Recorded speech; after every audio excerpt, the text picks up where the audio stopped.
Bismillahirrahmanirrahim. Assalamualaikum warahmatullahi wabarakatuh. Jadi, selamat datang di podcast Dema Institute episode kedua. Jadi, pada hari ini kita kedatangan bintang tamu yang juga cukup spesial ya.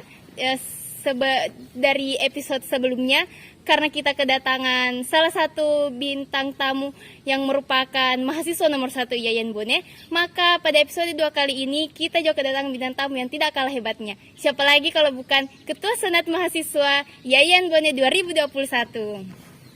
Mungkin bisa dibuka maskernya, Kak. Oh, iya.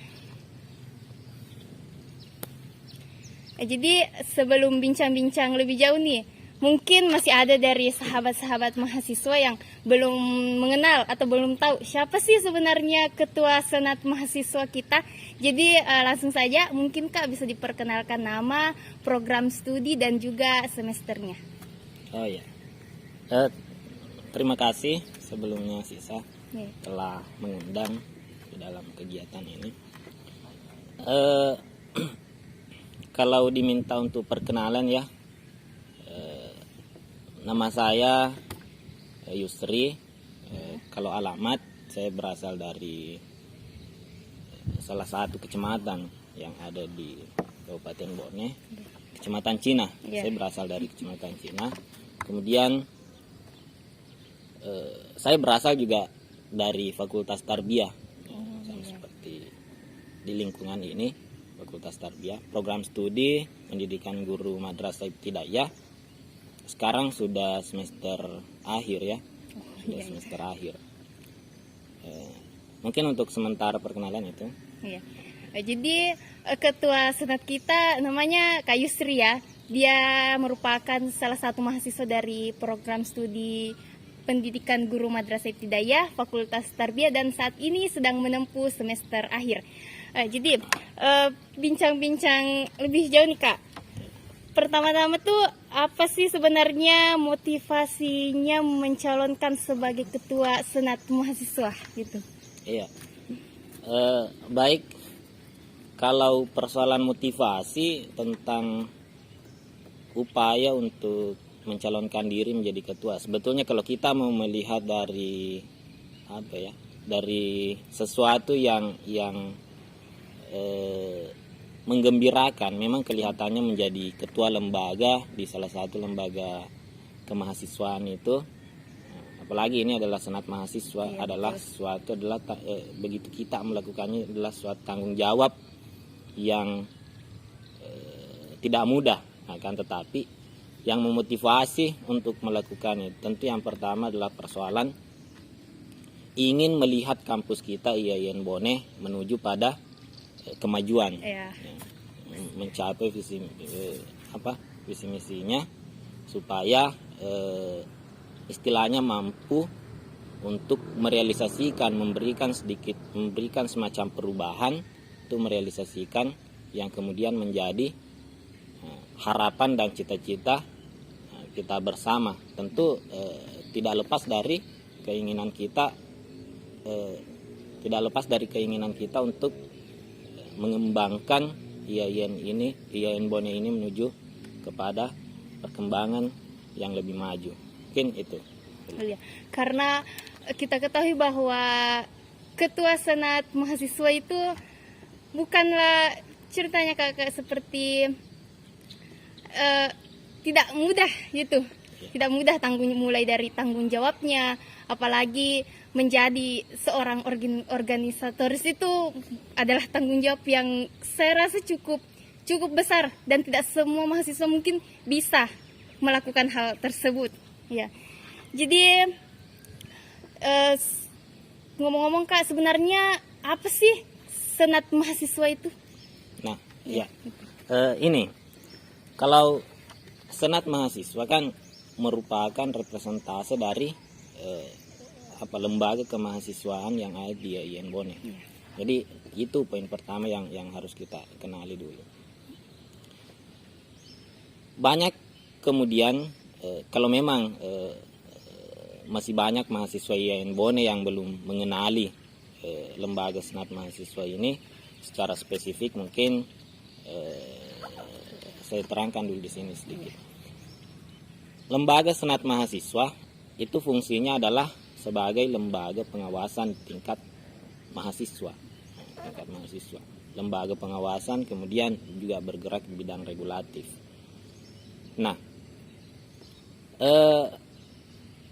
dilihat dari fungsinya itu, tentu kita merupakan kelompok masyarakat ataupun kelompok yang kemudian bisa untuk representase merumuskan regulasi-regulasi yang ada di kampus IAIN Bonn di lingkup organisasi kemahasiswaan. Dan itu kemudian nanti akan diterapkan supaya bisa menciptakan organisasi kemahasiswaan yang tertata rapi regulasinya. Jadi itu orientasi pertama dari lembaga ini. Apa itu ya senat mahasiswa? Iya. Mungkin itu. Ya. Jadi sudah ceritanya satu periode ke depan di Kak ini. Membahas mengenai 1 tahun periode kepengurusan dari senat mahasiswa. Apa sih program kerja yang akan dilaksanakan oleh SEMA IAIN? Program kerja mungkin yang kalau senat mahasiswa ya, kalau senat mahasiswa IAIN Bonn itu kan merupakan lembaga kemahasiswaan yang bergerak di bidang regulasi. Jadi kita tadi saya katakan seperti itu kan. Jadi mungkin lebih spesifiknya mungkin yang ditanyakan adalah persoalan kegiatan-kegiatan apa saja yang dilaksanakan oleh senat mahasiswa. Kita bertanggung jawab di lembaga ini, kemudian kita bertanggung jawab persoalan apa? Yang pertama mungkin kegiatannya itu sidang. Ada beberapa sidang-sidang yang kemudian kita laksanakan di internal yang kemudian mengacu untuk merumuskan peraturan tingkat mahasiswa, kemudian sidang-sidang untuk membentuk ataupun memilih ketua DEMA IAIN Bonn. Kemudian segala garis besar haluan program organisasi itu dirumuskan di dalam senat mahasiswa IAIN Bonn sebagai lembaga keterwakilan dari seluruh lembaga kemahasiswaan, organisasi mahasiswa ya, organisasi mahasiswa yang ada di kampus IAIN Bonn. Ya, itu mungkin persoalan sidang-sidang. Kemudian kita juga nanti belakang bertanggung jawab persoalan pemilihan ketua DEMA IAIN Bonn.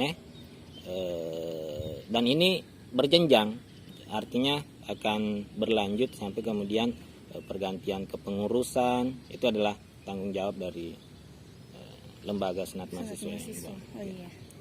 Itu. Ya. Jadi berbicara mengenai pemilihan ya Kak. Iya.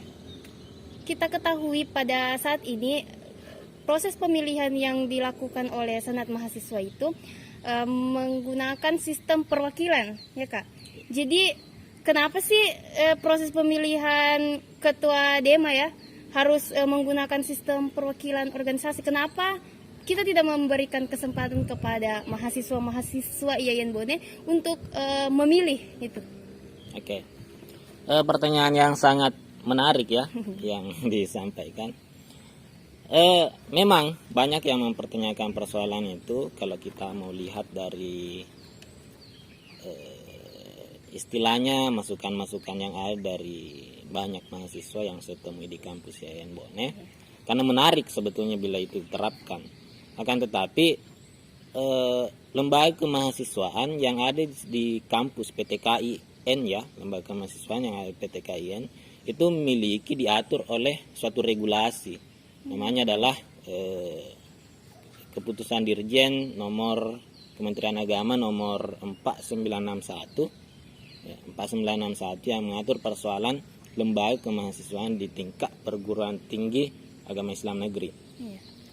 Dan di situ diatur persoalan tata cara, mekanisme pemilihan ketua DEMA, serta dasar hukum juga ada di situ. Yaitu diatur persoalan keterwakilan dari setiap dari setiap fakultas, representasi fakultas kan kalau di bawahnya itu ada HMJ, prodi, himpunan mahasiswa program studi kalau di kampus kita. Iya. Itu. Jadi dasarnya di situ, yaitu adalah kalau yang mengatur persoalan aturan yang paling tinggi di tingkat mahasiswa itu kan itu tadi SK Dirjen nomor 4961. Jadi semuanya diatur di situ, sehingga kita tidak melakukan pemilu raya. Istilahnya kan pemilu raya kalau begitu. Ya. Jadi itu dasar hukumnya. Oh, jadi sebelumnya itu memang sudah diatur ya Kak aturan-aturannya. Jadi tidak Senat mahasiswa tidak bisa melakukan pemilihan secara umum kepada seluruh mahasiswa. Iya. Dan itu yang kita terapkan Iya. setiap melakukan pemilihan, itu yang kita terapkan. Karena kalau kita mau menerapkan yang kemudian digaungkan atau diangan-angankan selama ini, itu artinya kita tidak mengikuti regulasi yang kemudian diterapkan kepada organisasi atau lembaga kemahasiswaan yang ada di kampus. Jadi begitu. Iya. Oh, jadi sahabat-sahabat mahasiswa sudah jelas ya bahwa mengapa Senat mahasiswa selama ini tidak menggunakan sistem pemilu raya atau pemilihan secara umum kepada mahasiswa mengenai proses pemilihan ketua DEMA khususnya ya Kak. Ya, karena memang sudah diatur aturannya. Nah, jadi masih ada pertanyaan lagi nih Kak Yusri. Bagaimana pandangan ketua SEMA kita atau Kak Yusri ya mengenai kondisi dan kebijakan kampus kita hari ini? Nah, ini yang setiap tahun sebetulnya penting untuk dibicarakan di lingkup mahasiswa. Karena yang selalu menjadi pengontrol atau agen sosial ya, pengontrol kebijakan-kebijakan itu kan adalah mahasiswa. Karena mahasiswa dikatakan sebagai orang-orang kritis ya. Dari dulu jika kita mau lihat konteks sejarahnya, selalu gerakan-gerakan mahasiswa itu banyak menuai perubahan. Bukan cuma di sini, bukan cuma di Bone, tapi tempat-tempat lain juga terjadi seperti itu. Termasuk juga kebijakan-kebijakan yang ada di lingkup kampus. Nah, ini yang kalau terkhusus di kampus IAIN Bone ya, IAIN Bone, sebetulnya masih banyak yang perlu untuk kita evaluasi kembali persoalan kebijakan-kebijakannya, untuk kemudian supaya kita bisa melihat ya transparansinya itu bagaimana disebarkan kepada seluruh mahasiswa yang ada di kampus IAIN Bone. Kalau ini menginginkan poin-poin ya, oke. Mungkin sebut saja salah satu contohnya adalah persoalan UKT ya. Oh, iya.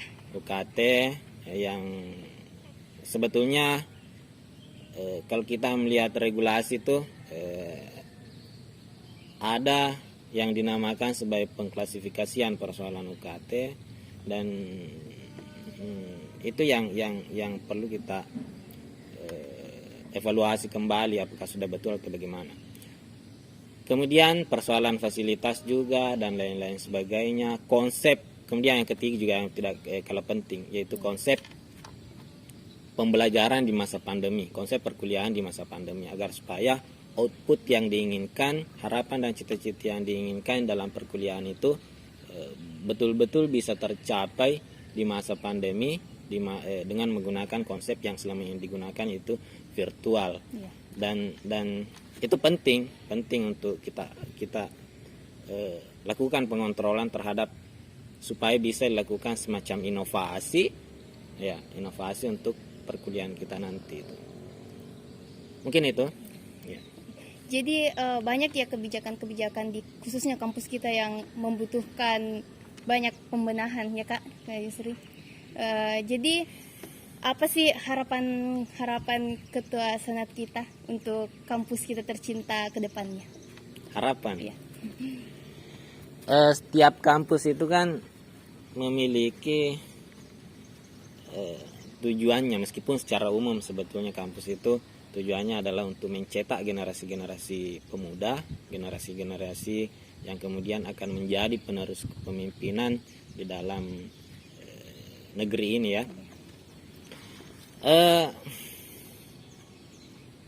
Kalau harapan tentu yang kita inginkan sama-sama, atau kita inginkan sama-sama adalah itu. Tapi secara pribadi sebetulnya saya menginginkan lulusan yang dihasilkan, ya, lulusan yang dihasilkan dari kampus ini betul-betul bermutu dengan segala konsep perkuliahan, dengan segala budaya akademik yang ada, dengan segala budaya keorganisasian yang ada dalam kampus. Biasanya yang terjadi itu adalah mahasiswa yang kemudian peka terhadap kondisi yang ada di kampus kita, itu persoalan berorganisasi. Karena banyak sekarang mahasiswa yang tidak mencoba untuk berorganisasi, ya kan, tapi meskipun tidak semua, ya, banyak juga yang berorganisasi. Itu juga sangat penting, persoalan organisasi. Itulah lulusan, ya, itulah harapan saya adalah untuk mencetak generasi yang mampu bermutu dan berdaya saing nanti, ya. Iya, itu.